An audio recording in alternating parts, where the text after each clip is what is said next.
Hello everyone, myself Pranjal Sharma. It is the continuation of my previous topic, units and measurement. In this video, I will mainly focus on accuracy, precision and errors in measurements. So, today's topic is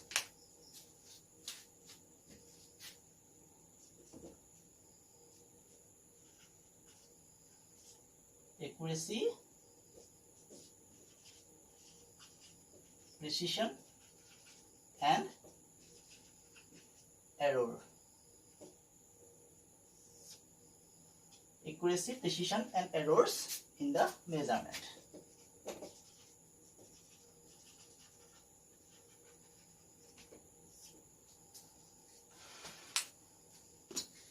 Before discussing about this video, I have a request for the new viewers that I have made a part 1 of this video where I have discussed on units and different system of units and of physical quantities.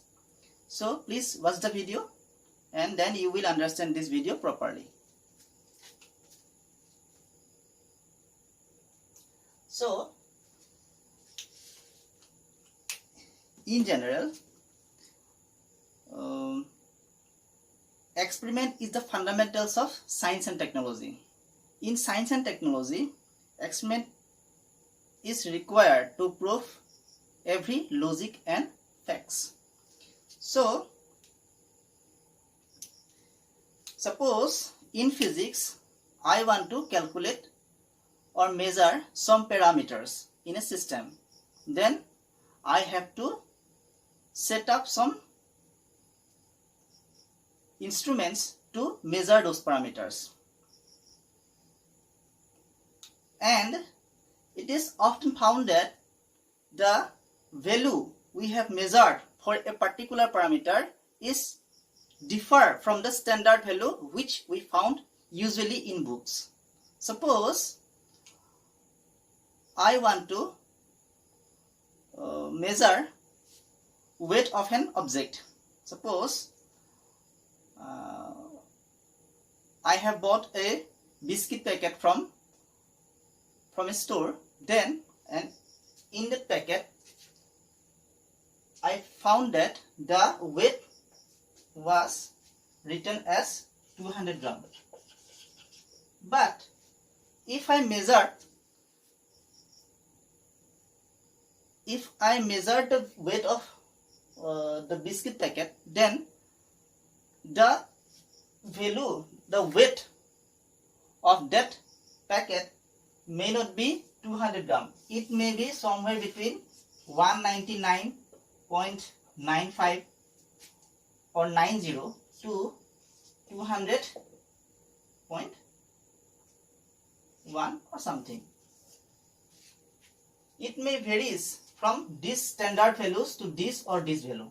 It may be greater than the measurable value, the measured value may be greater than or less than from the actual value. So, and this is occur due to various factors.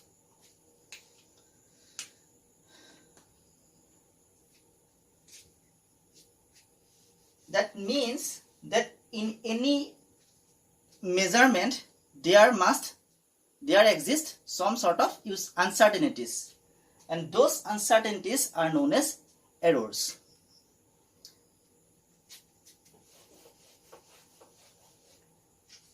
But before going to errors, we have to understand two very important terms. One is accuracy, another is precision.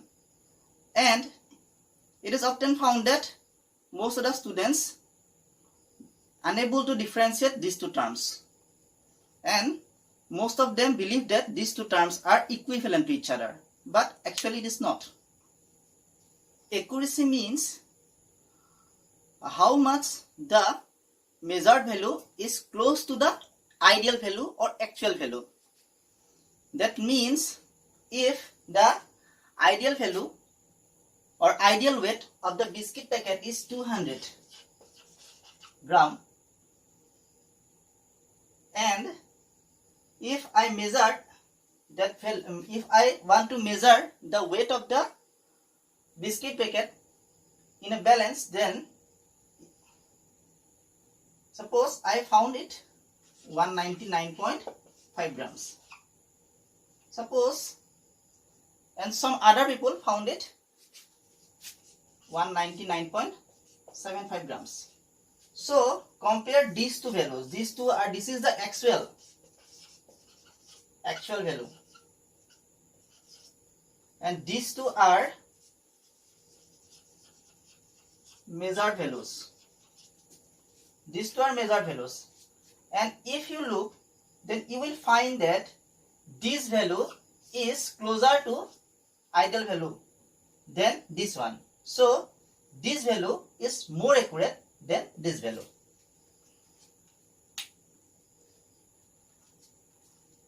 So accuracy is actually associated with how close the measured value to the ideal one. But in case of precision, we have to understand a new quantity which is known as least count of an instrument. Least count is nothing but the minimum measurable value of an instrument. Suppose I want to measure some length from this scale. This is an ordinary scale which is found in an instrument box. So we all know that the minimum value it can measure is 1 mm. So minimum value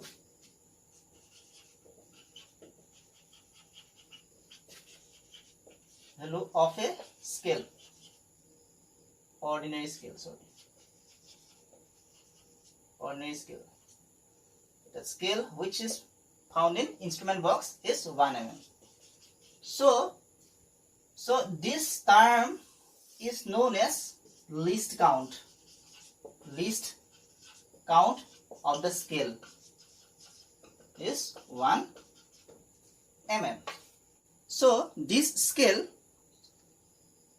will unable to measure any value, any length less than 1 mm. So we need another instrument which least count should be less than 1 mm. Some of the instrument you will find in your practical lab. They are mainly, one is a vernier calipers, another is a screw gauge, and you will also find another device known as spherometers. Those devices or those instruments have smaller least count value compared to this scale. Ideally, if vernier calipers have a least count of a vernier calipers is equal to 0.1 mm, and least count of a spherometer is 0.01 mm. So vernier calipers can measure a length of 0.1 mm, and a spherometer can measure a length of 0.01 mm. So if we want to measure length of a smallest length or a small length, then these two instruments are more capable of give close to the real value.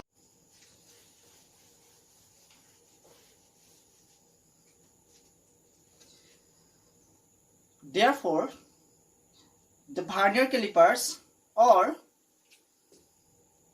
spherometer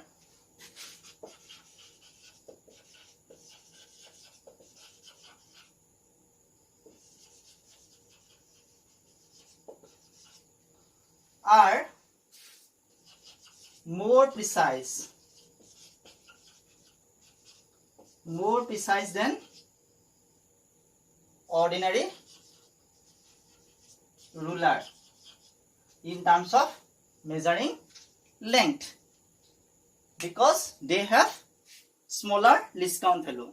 So lower the least count value give higher precision.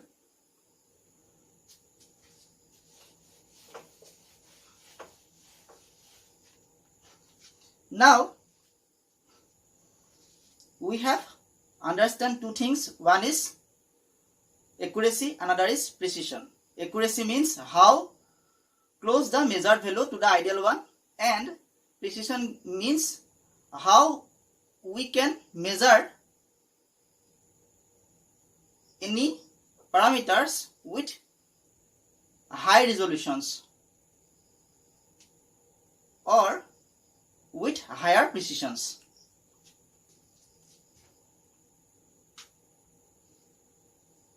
Now we have to understand another concept known as errors. Errors are, I have already told that errors are the uncertainties occurred during the measurement. And due to the errors, the measured values are always approximate. So errors are the uncertainties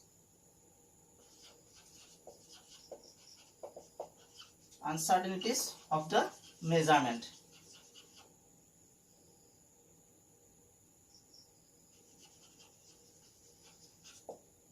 Errors are nothing but the uncertainties occurs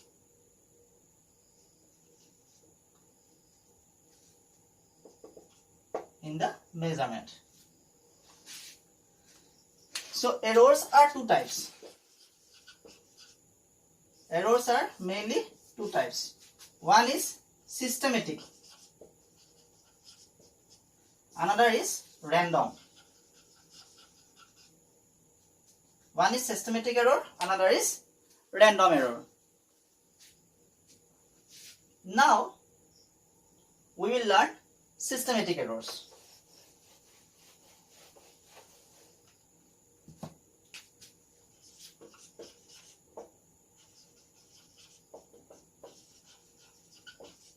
Systematic error. These errors are mainly came from three sources. One is major source of systematic errors are, one is the instrumental error. Instrumental error. Number two is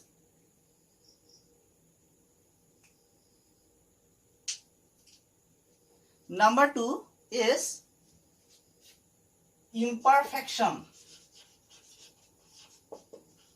of experimental method. And number three is personal error. Personal error. So what is instrumental error? In generally, sometime we found that some instruments have some bad calibrations, due to which they shows always error prone results. Suppose a thermometer which 0 is actually attached with 4 degree. We generally know that thermometer 0 is actually associated with 0 degree Celsius, but a bad thermometer, suppose we consider bad thermometer, this which calibration is bad, in that case the 0 is equal with 4 degree Celsius. Then if we want to measure the temperature of a boiling water with the help of that thermometer, whose 0 is equal to 4 degree Celsius, then the boiling temperature it gives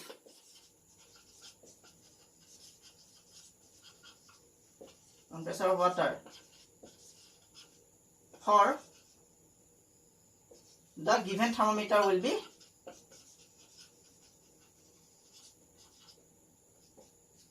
104 degrees Celsius, which is not correct. We know that the temperature of a boiling temperature of temperature of a boiling water is 100 degrees Celsius. So this result is differ from original value. So this is a error prone result. There some error is attached with this result. So it is due to the fault into the instrument. So this kind of errors are known as instrumental errors. Sometimes this kind of errors are found in vernier calipers, where vernier scale 0 is not coincide with main scale 0. The second point is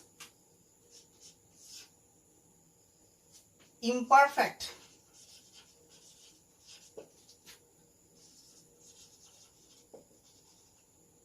Experimental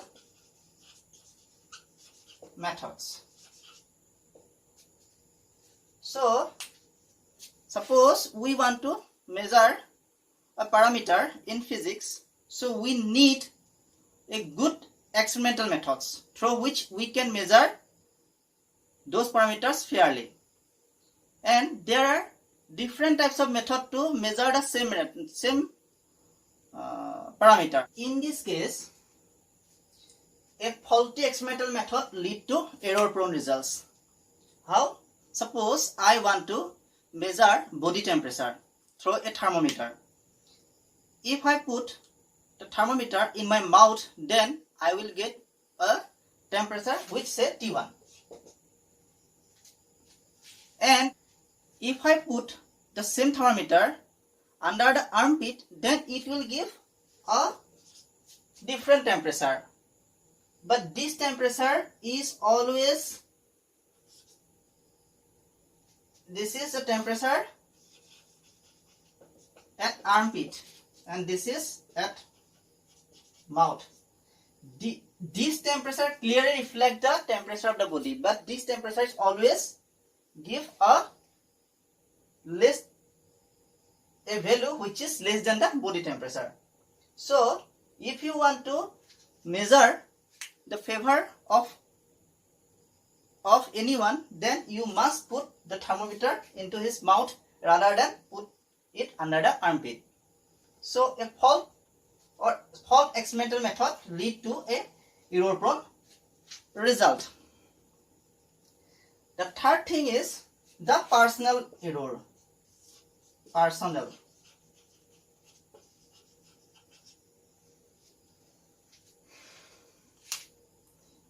This error is occur due to the bad habit of the student. Some student, while they take the reading of any physical parameter, they observe those scales obliquely like this or like this. But the correct method is you need to observe the reading normally or straight, as much as possible straight your head, then it will give the correct results. If you want to observe the results like this, then it will give a wrong results. Which lead to error in the measurement. So personal error is another cause of getting errors in the measurement. And these three errors are under systematic errors. And another second type of error is random errors. Random errors. Random errors are those errors which occur due to the fluctuation of the system in which we take the measurement of any parameters. These fluctuations arise due to temperature fluctuations, voltage fluctuations. Fluctuation means changes. Due to change in temperature in the system, due to change of temperature, due to change of voltage, due to change of pressure. So the parameter which we want to measure will changes. So if we take the same setup and want to take readings of certain parameters. For same method, for applying same method, if we want to take two successive readings, then we will find two different readings. Suppose we found a voltage across a resistance is, one time we found 1.15 ohm, sorry 1.15 volt, and in the next time you may find the voltage will be 1.13 volt. It is not due to your fault, or it is not due to the instrument error, or due to personal error or personal bias, or for inadequate or faulty experimental method. It is only because the fluctuations of the system, the temperature of the system may changes, or the voltage came from the power source may fluctuate. Due to those reasons, this value may differ. In physics, we generally learn different kind of laws. There is a very fundamental law in electricity which is known as Ohm's Law.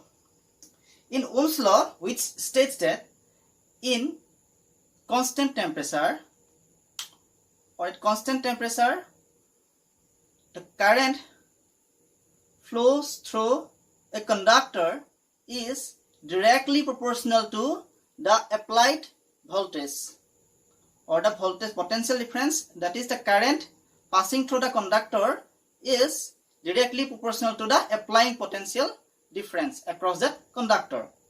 Here the current is directly proportional to voltage or applied potential difference only when the temperature of the system is constant. Any fluctuation, suppose V is the voltage or potential difference applied across the conductor. If I be the current, then V is proportional to I. This is known as Ohm's Law.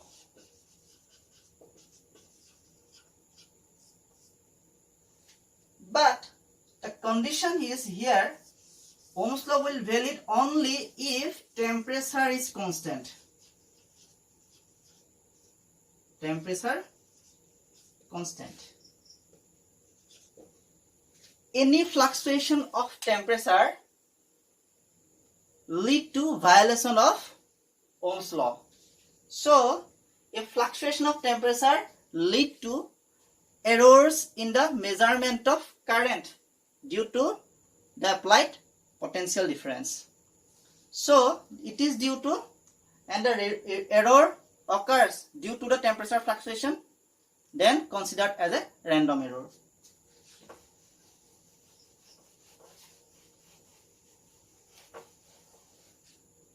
So how can we reduce those errors? We cannot eliminate these errors, either systematic or random. We cannot eliminate them completely, but we can reduce them. How can we reduce them? If we take certain cares in the time of measurement.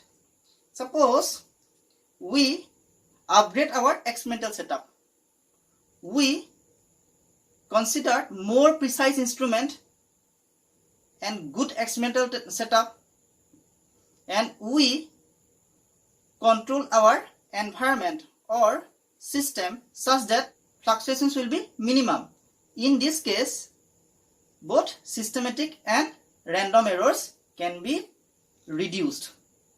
But always remember one fact, that we cannot eliminate those errors completely. Now, another error we need to learn, which is known as less count error, which is actually we have learned about less count in the definition of precision. So less count error,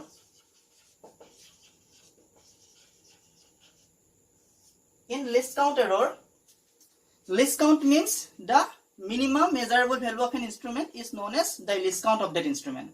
For a ordinary ruler which you found in your instrument box has 1 mm. for vernier calipers it is 0.1 mm. For a spherometer it is 0.01 mm. So different instrument have different least count. Higher the least count, that means smaller the value of least count give precise results. So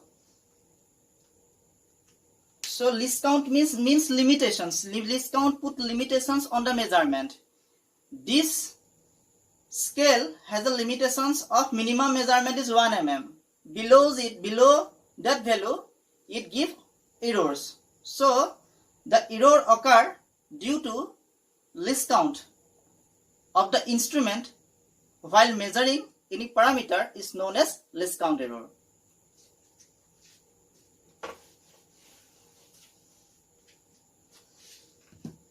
Now we will learn how to calculate or measure, how we can calculate errors. For this we have to learn one is absolute error, calculation of absolute error. Calculation of absolute error. Suppose I want to take some readings in an instrument. Suppose I want to take measurement of voltage for an electrical circuit, and voltage will be given by, the reading of the voltage will be given by voltmeter. Suppose the voltage readings are A1, A2, A3, A4 and A5. For convenience, for your understanding, I have put some values. Suppose A1 is equal to 1.1 volt, A2 is equal to 1.2, this is equal to 1.2, this is equal to 1.4 and A5 equal to 1.3. Suppose, so these are the values I have measured from the voltmeter. Now here you have observed that all the values are different. So which will be the correct value? In that case we will take the average or mean of all these values. So we will take a mean, which is nothing but A1 plus A2 plus A3 plus A4 plus A5 divided by 5. Or for an n reading we can write A mean is equal to A1, A2 up to An by n, or summation of I equal to 1 to n Ai by n. So through this formula we can calculate the mean. In my example, if I want to calculate the mean, then 1.2 plus 1.2, sorry 1.1 was the first, then 1.4 plus 1.3 divided by 5. So if I add all these terms, 1.1, 1.2, so it is 2.4, 3.5, 4.9, 6.2 by 5. So it is how much? It is around, it is 1.24. So 1.24 volt. All these are 1 volt. So 1.24 volt. Okay. So A mean is 1.24. So I put here A mean for my example is 1.24 volt. Okay. Now that mean value is completely different from all these measured values. So how they differ from, how this mean value is different from these values? So we want to calculate these differences. and we can calculate by them as delta A1. So delta A1 means A1 minus A mean. Here this triangular shape letter is a Greek letter known as delta. It depicts the differences. In physics, actually this letter implies the difference of two things. Delta A1 means A1 minus A mean. So A1 here is 1.1 and A mean is 1.24. So its value will be how much? So its value will be 0.14 and it's minus. So minus 0.14. Similarly, if I want to calculate delta A2, that means A2 minus of A mean, again you can calculate them. 1.2 minus of 1.24, so it is minus of 0.04. Similarly, delta A3 is 1.22, so delta A3 is equal to minus of 0.04. Delta A4,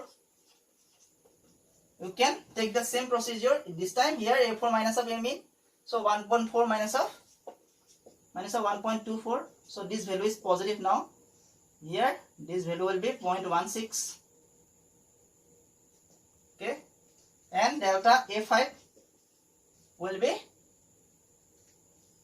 1.4 minus of 1.3 minus of 1.24, so it is 0.06. Sorry. So if you calculate those differences, then you will find some values may be positive, some may be negative. So we have to take their absolute values, so we take their magnitude. So rather than putting delta A1, we put their magnitude. Delta A1 is equal to, if I write this under indeterminate form, then it signifies the positive term. So delta A1 is equal to minus of 0.14, its magnitude is 1.14. Sorry, 0.14. So delta A2 equal to 0.04. Delta A3 equal to 0.04. Delta A4 equal to 0.16.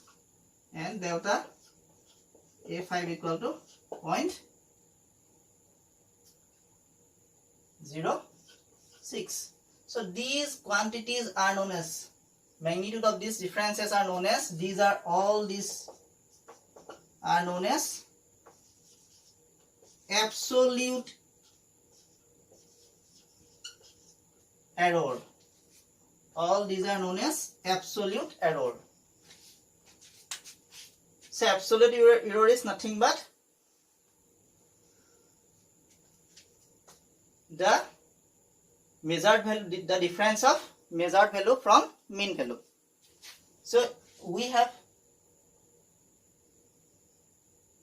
found a set of absolute errors. Now again,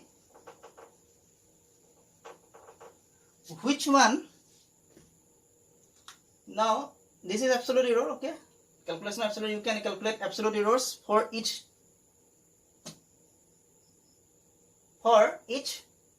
measured values. Now which one error is correct? Which one error is correct? For this, we need to take the mean of all these values. So we will calculate delta A mean. Delta A mean, which is equal to delta A1 plus delta A2 plus delta A3 plus delta A4 plus delta A5 divided by 5. Or in general case, here, okay, A mean is these things here. I put the example value here. Here I write the generalized formulas. A mean equal to summation of AI and delta A mean is equal to summation of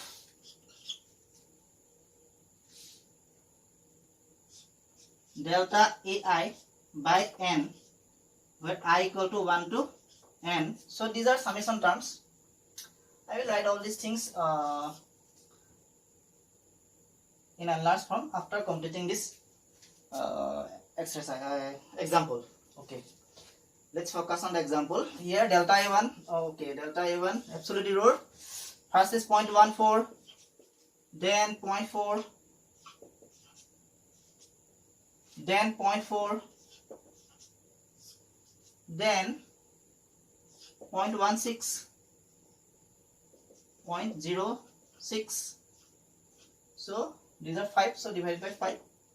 So again you want to calculate the value here. It is 0.14, 0.4, 18, 22, 38. So it is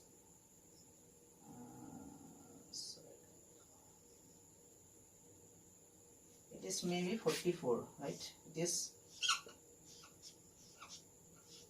maybe 44.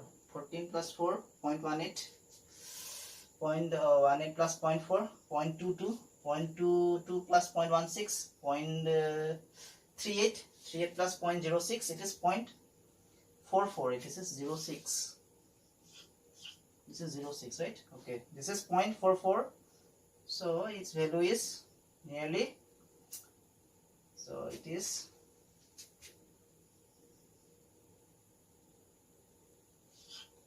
0.088, right? 0.088. So this is the delta mean.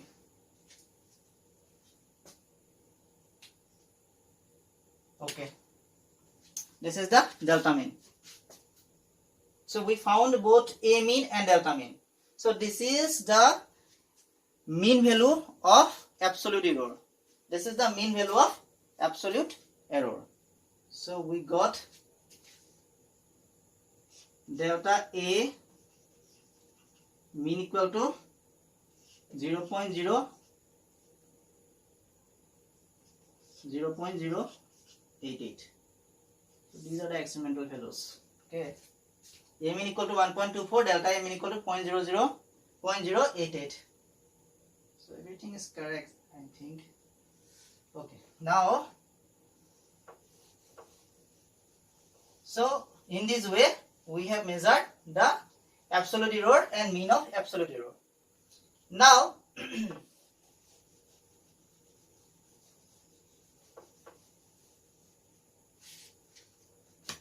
now there is another error known as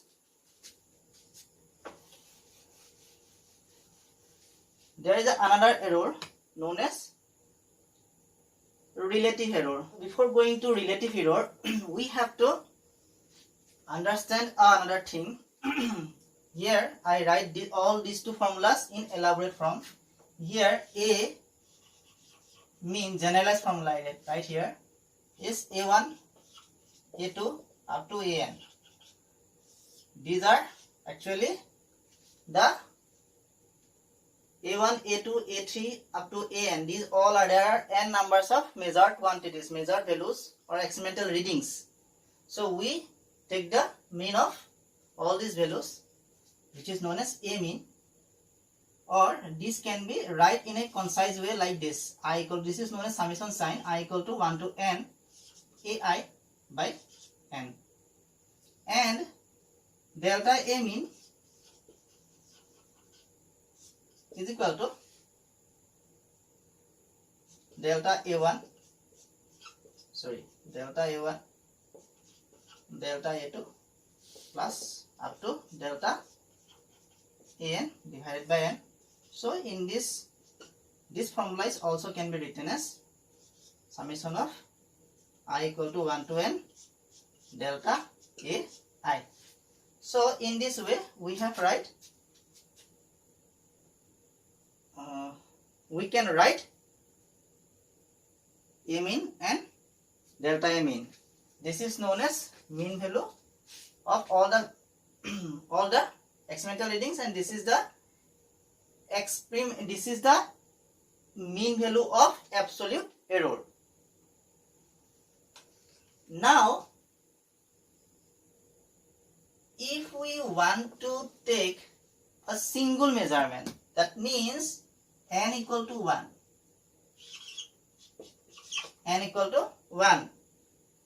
in this case delta A mean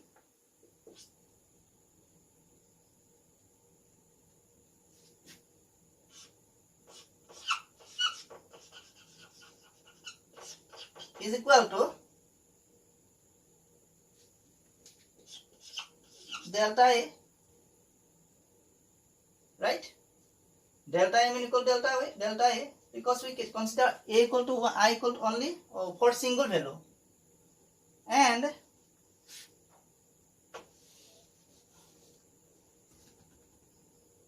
or delta A mean is equal to delta A means what? Delta A means, or we can say it simply delta A mean. Okay, delta A mean equal to delta A means A minus of A mean. We know it. Okay.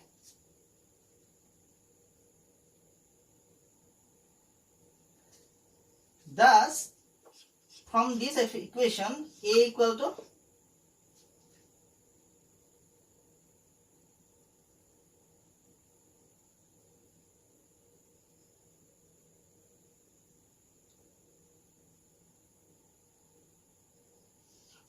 A mean plus delta A mean.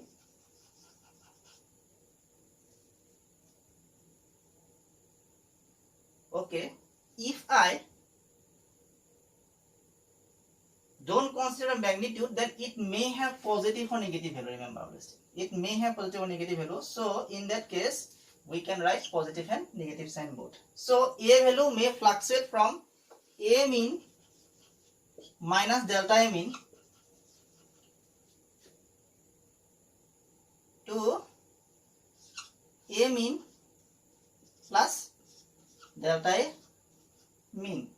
So A value lies between these two intervals.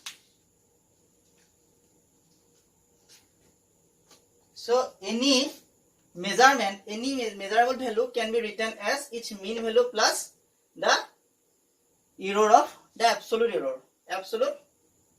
error of mean value. Mean value of the absolute error. So any measurable, any physical parameter can, reading of any physical parameter can be expressed as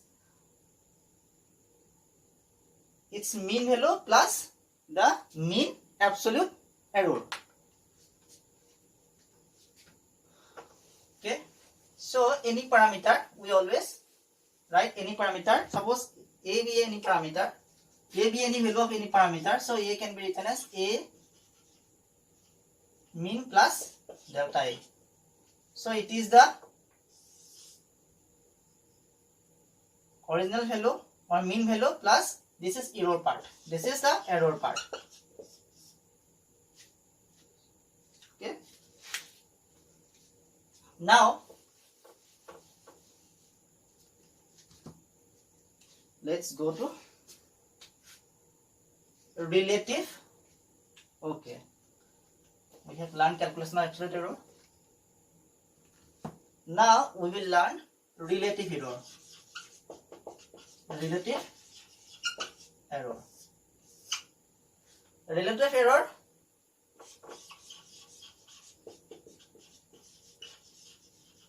of any instrument of any experiment can be calculated by simply ratio of these two value. One is delta A mean divided by A mean. delta A mean by A mean, or we can omit this sign now here. Delta A mean by A mean. Okay.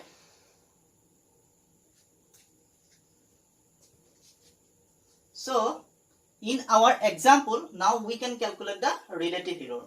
So in our example, we found that the A mean is 1.24 and delta A mean is 0.088. Okay. So from the calculations, if we calculate the things, then we find what is 0.088 divided by 1.24. So it is 0.0709. So this amount of relative error present in that measurement. So we have found the relative error here.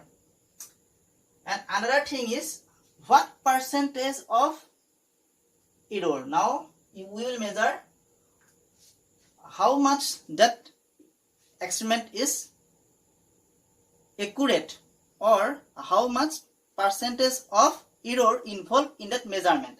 So for this we need to calculate percentage of error. Percentage of error. Percentage of error is nothing but is equal to delta A mean by A mean, that is relative error, into 100 percentage. You need to put a percentage sign here. So it is 0.0709 for our example into 100. So result is 7.09%. So the experiment has an error of 7.09%. That means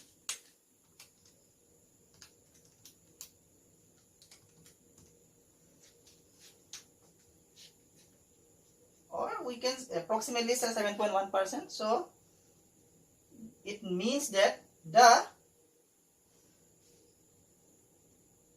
how much accurate your measurement is, your accuracy of the instrument. Now accuracy of the measurement